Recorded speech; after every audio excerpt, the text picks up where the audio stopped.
Assalamualaikum warahmatullahi wabarakatuh. Selamat sore, salam sejahtera untuk kita semua. Ini adalah pertemuan pertama kita untuk mata kuliah ilmu gizi dasar. Dan agenda pada hari ini, saya akan membahas tentang kontrak perkuliahan dan juga memberikan materi tentang konsep dasar ilmu gizi. Jadi perkenalan singkat, nama saya Santi Sundari. Saya akan mengampu mata kuliah ilmu gizi dasar dan saya juga merupakan dosen wali untuk teman-teman dari prodi gizi kelas karyawan. Jadi langsung saja saya bahas tentang kontrak perkuliahan ini. Untuk ilmu gizi dasar memiliki SKS sebanyak 3 SKS. Dan manfaat dari mata kuliah ilmu gizi dasar, mahasiswa dapat memahami tentang dasar teori ilmu gizi, khususnya hubungan antara zat-zat gizi dalam bahan makanan dengan kesehatan, serta dapat memahami dan dapat menyusun konsep pelaksanaan perhitungan kebutuhan akan zat gizi.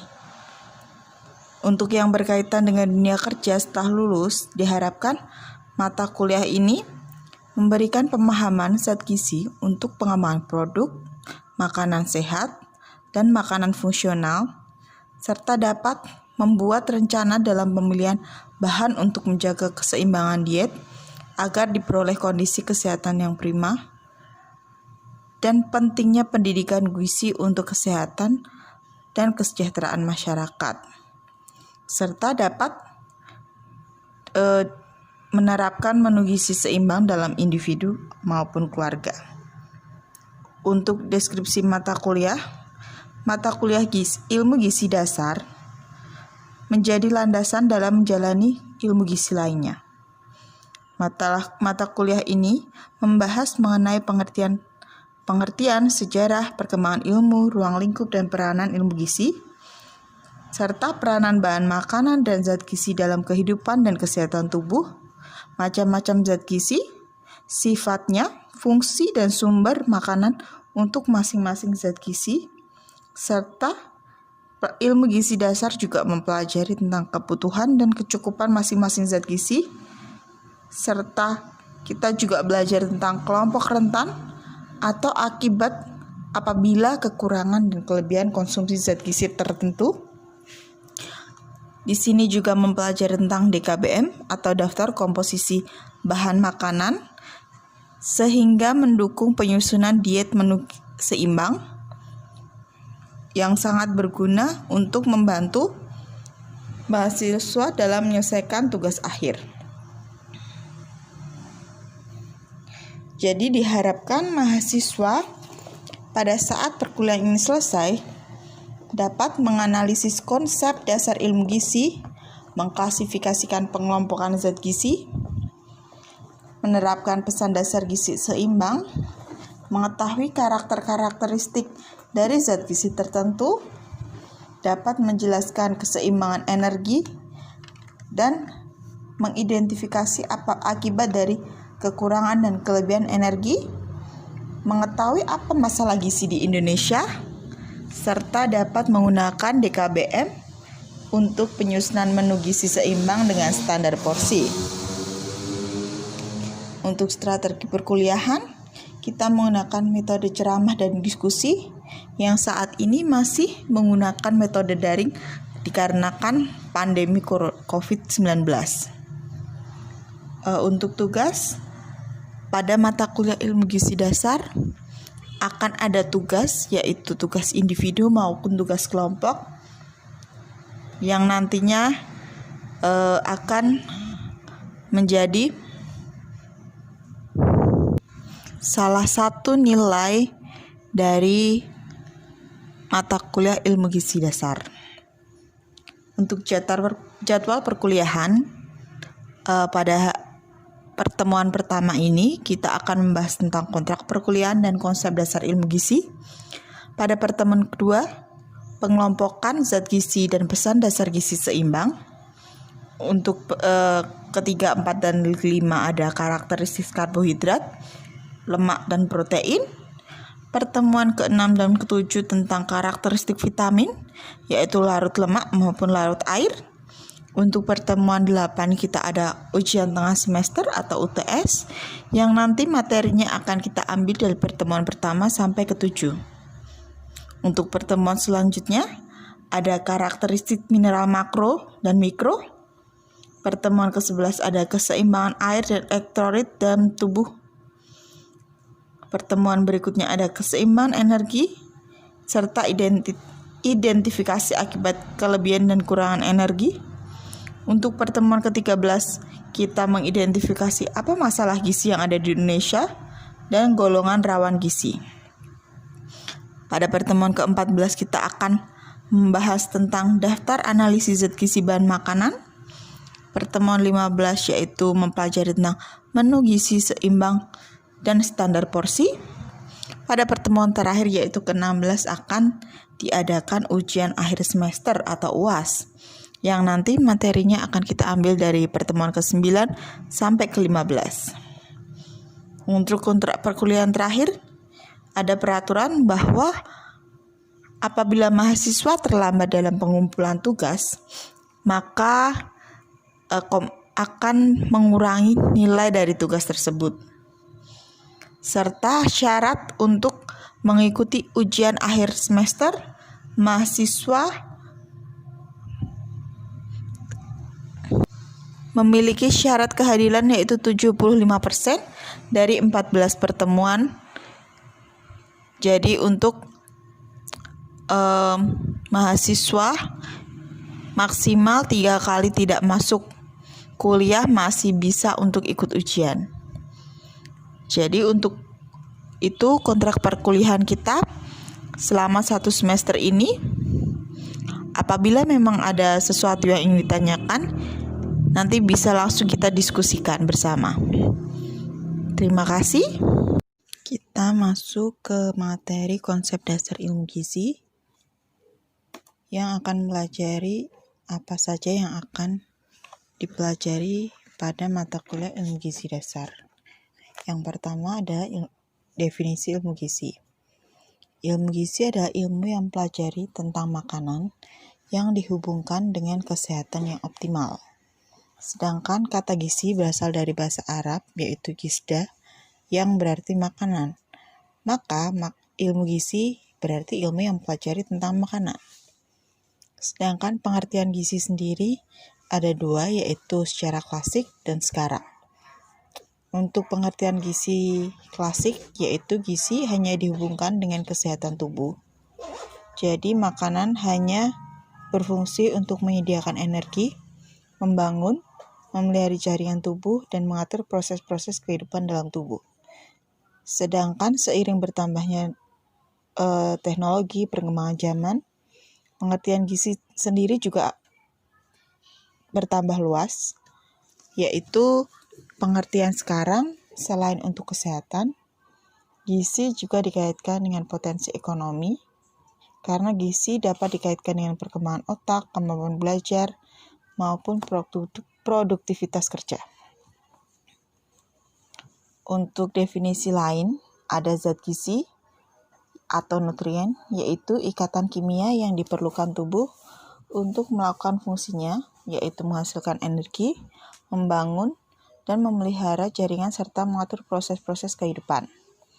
Yang kedua ada pengertian dari gizi atau nutrition, yaitu suatu proses organisme menggunakan makanan yang dikonsumsi secara normal melalui proses digesti, absorpsi, transportasi, penyimpanan, metabolisme, dan pengeluaran zat-zat yang tidak digunakan untuk mempertahankan kehidupan, pertumbuhan, dan fungsi normal dari organ-organ serta menghasilkan energi.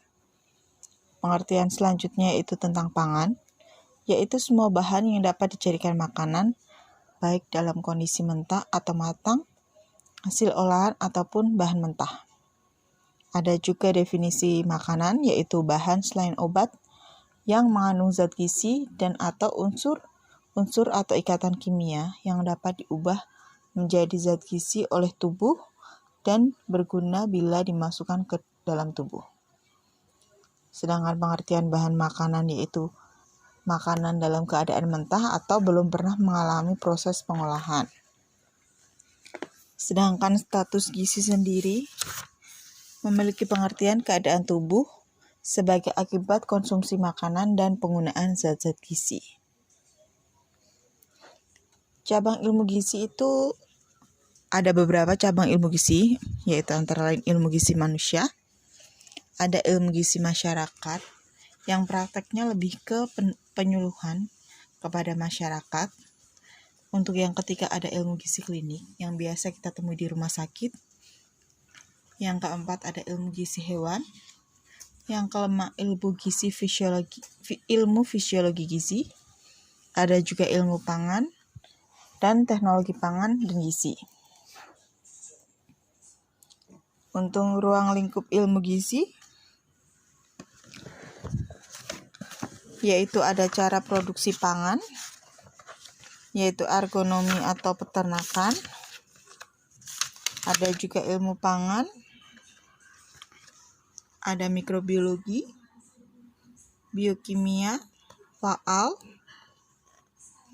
biologi molekuler dan kedokteran, antropologi, sosiologi, psikologi, dan ekonomi. Ilmu gizi pada awalnya hanya mencakup ruang lingkup yang sempit, namun kemudian terus berkembang, sehingga ditemukan berbagai peralatan modern yang turut membantu pengembangan ilmu gizi dan temuannya.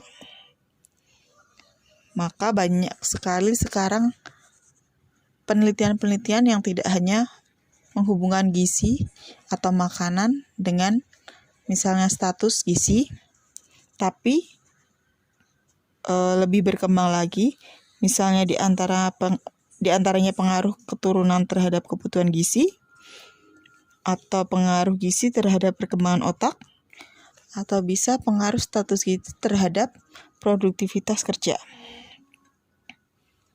Dan perkembangan ilmu gizi tersebut menyebabkan ruang lingkup ilmu gizi juga menjadi lebih luas,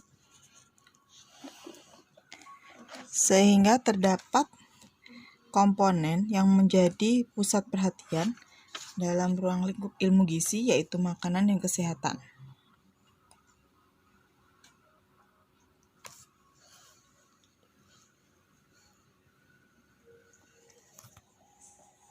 Yang selanjutnya adalah sejarah ilmu gizi.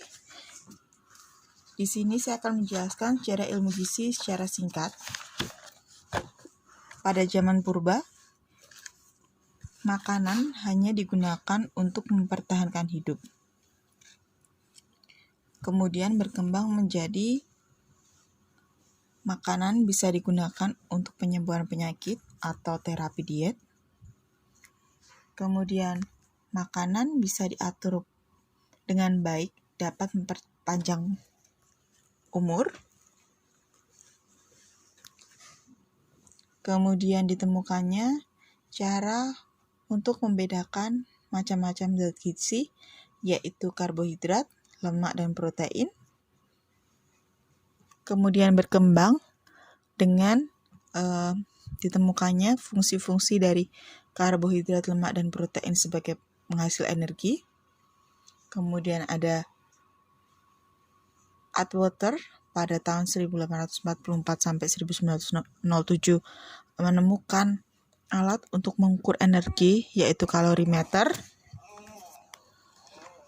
Kemudian ditemukannya vitamin dan dibedakan menjadi vitamin larut air dan larut lemak. Sedangkan untuk sejarah gizi di Indonesia, dulu istilah gizi pertama kali digunakan oleh Sujono D. Pusponegoro pada tahun 52 pada pidato pengukuhan guru besar di FKUI. Kemudian muncul istilah gizi atau nutrition science resmi dipakai pada tahun 55 dengan masuknya kurikulum ilmu gizi di FKUI. Kemudian pada tahun 58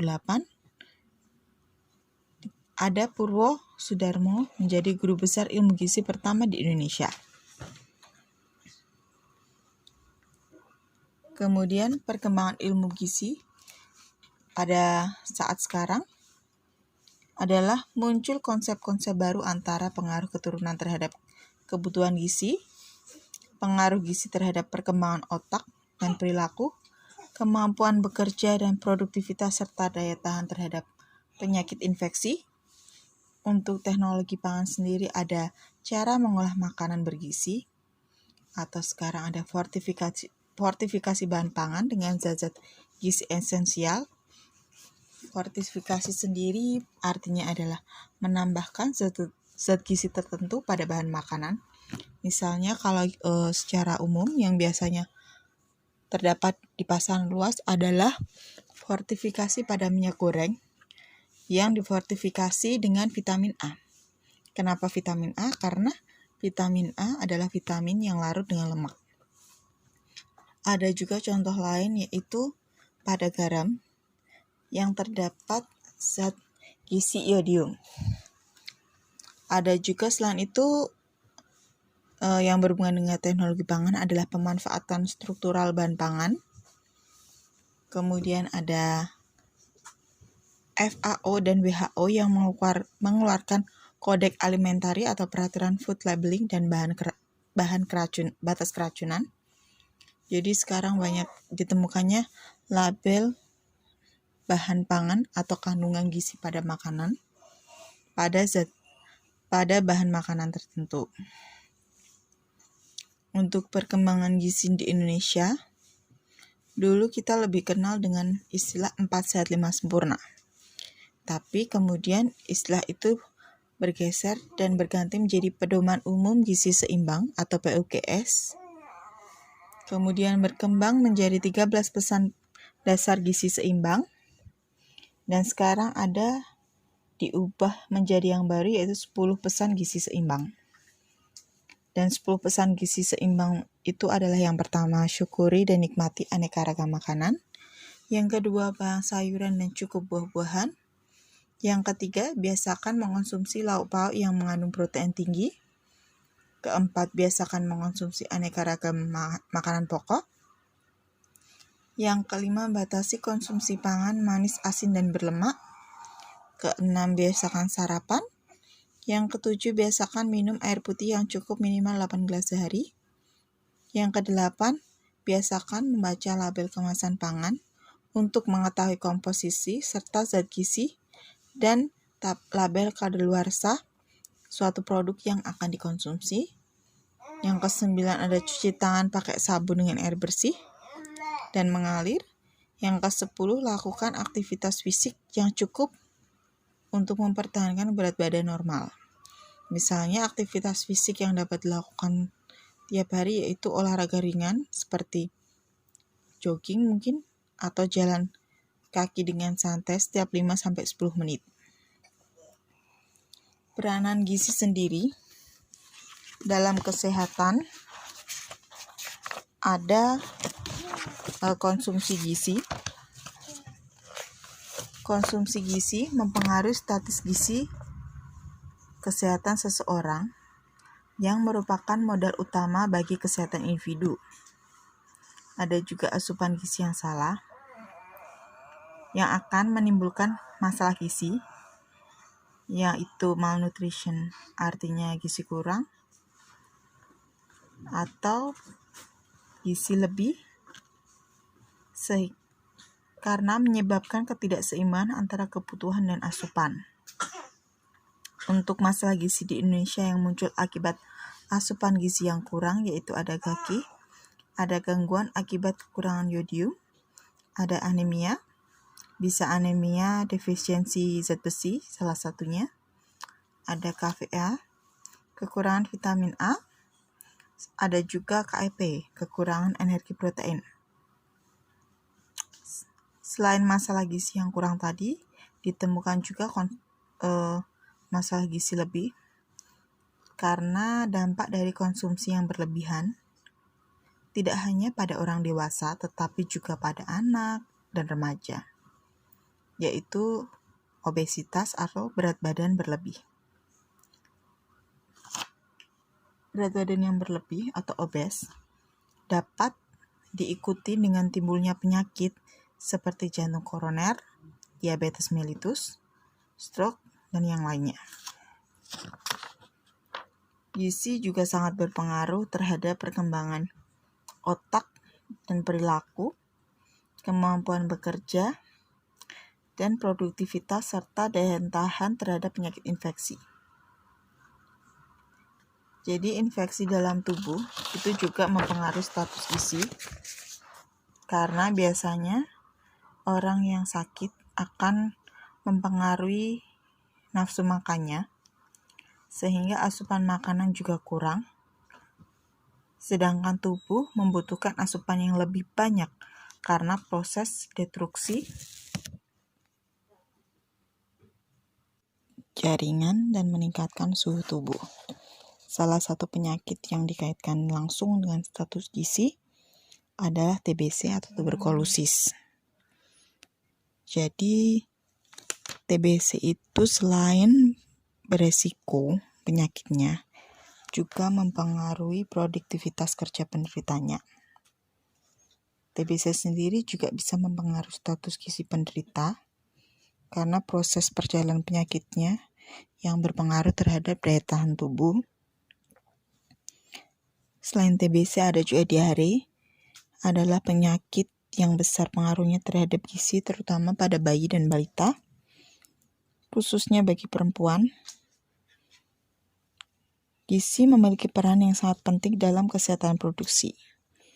Sejak masih berupa janin hingga usia lanjut, gizi mempengaruhi anak-anak karena apabila gizi pada ibu hamil kurang, biasanya akan mempengaruhi status gizi saat anak itu lahir. Perempuan juga memiliki kebutuhan gizi yang lebih dibandingkan laki-laki karena perempuan ada hamil, melahirkan, dan menyusui, sehingga memerlukan pemenuhan gizi dan pemeliharaan kesehatan yang lebih intensif. Hubungan gizi dengan kesehatan tubuh. Gizi berhubungan dengan kesehatan tubuh, yaitu fungsi gizi zat gizi sendiri yaitu untuk menyediakan energi, membangun dan memelihara jaringan tubuh, mengatur proses kehidupan dalam tubuh. Untuk kelompok zat gizi, ada zat gizi makro dan mikro. Zat gizi makro adalah zat gizi yang dibutuhkan dalam jumlah besar, yaitu karbohidrat, protein, lemak. Zat gizi mikro pengertiannya adalah zat gizi yang diperlukan dalam jumlah yang kecil, seperti vitamin dan mineral. Sedangkan fungsi zat gizi itu ada 3, yaitu memberikan energi atau sebagai zat pembakar. Biasanya ada pada karbohidrat, lemak, dan protein, yang merupakan ikatan organik yang mengandung karbon yang dapat dibakar dan dibutuhkan tubuh untuk melakukan kegiatan. Untuk fungsi yang kedua yaitu pertumbuhan dan pemeliharaan jaringan tubuh atau bisa disebut dengan zat pembangun, biasanya pada protein, mineral, dan air, diperlukan untuk membentuk sel-sel baru dan memelihara atau mengganti sel yang rusak. Untuk fungsi yang ketiga yaitu mengatur proses tubuh atau sebagai zat pengatur, biasanya protein, mineral, dan air, serta vitamin. Mineral dan vitamin sebagai pengatur dalam proses oksidasi, yaitu atau fungsi normal saraf dan otot, serta banyak proses lain yang terjadi dalam tubuh, seperti dalam darah, cairan, pencernaan, jaringan, mengatur suhu tubuh, peredaran darah, proses ekskresi, dan proses lain tubuh. Ini adalah tumpeng makanan, yaitu fungsi gizi sebagai zat pembangun, zat pengatur, dan zat tenaga. Selain itu, ada gangguan-gangguan gizi, yaitu akibat gizi kurang ataupun akibat gizi yang berlebih. Akibat gizi kurang pada proses tubuh itu disebabkan karena kekurangan gizi secara umum, baik kuantitas yaitu jumlahnya ataupun kualitas dari zat gizi tersebut yang dapat menyebabkan gangguan pada proses pertumbuhan, yaitu karena gizinya kurang mempengaruhi kualitas pertumbuhan anak. Misalnya, contohnya adalah kejadian stunting. Walaupun usia anak balita tersebut sama, tapi biasanya untuk anak yang stunting itu cenderung lebih pendek dari usia yang seharusnya. Untuk yang kedua yaitu produksi tenaga. Produksi tenaga tersendiri biasanya kaitannya dengan sarapan pagi. Apabila kita melewatkan sarapan pagi, biasanya tenaga kita untuk bekerja atau beraktivitas juga akan menurun. Ada juga pertahanan tubuh, misalnya sistem imun. Yang keempat, struktur dan fungsi otak serta perilaku. Untuk akibat kelebihan gizi yang lebih, yaitu bisa menyebabkan obesitas karena kelebihan energi tersebut disimpan di dalam jaringan dalam bentuk lemak. Dan kegemukan itu salah satu faktor yang menyebabkan terjadinya penyakit degeneratif. Penyakit degeneratif tersebut seperti hipertensi, diabetes mellitus, penyakit jantung koroner, hati, dan kandung empedu. Misalnya contoh dari konsumsi gizi yang kurang maupun lebih. Pada konsumsi gizi yang kurang bisa menyebabkan PM atau protein energi malnutrition, yaitu kalau dalam bahasa Indonesia adalah KEP, kekurangan energi dan protein. Ada anemia yang biasanya salah satunya disebabkan oleh defisiensi zat besi. Ada osteoporosis, yaitu defisiensi kalsium. Goitre atau defisiensi yodium. Ada xerophthalmia atau defisiensi vitamin A. Beriberi, defisiensi vitamin B. Scurvy, defisiensi vitamin C. Ricket, defisiensi vitamin D. Untuk gizi yang berlebih tadi yang menyebabkan obesitas, itu akan memicu timbulnya penyakit stroke, jantung, kanker, obesitas, diabetes mellitus, ada asam urat. Sekian materi dari saya. Apabila ada pertanyaan atau mungkin bahan yang bisa didiskusikan, silahkan melalui kolom komentar ataupun bisa WhatsApp grup. Jadi sekian materi dari saya. Wassalamualaikum warahmatullahi wabarakatuh.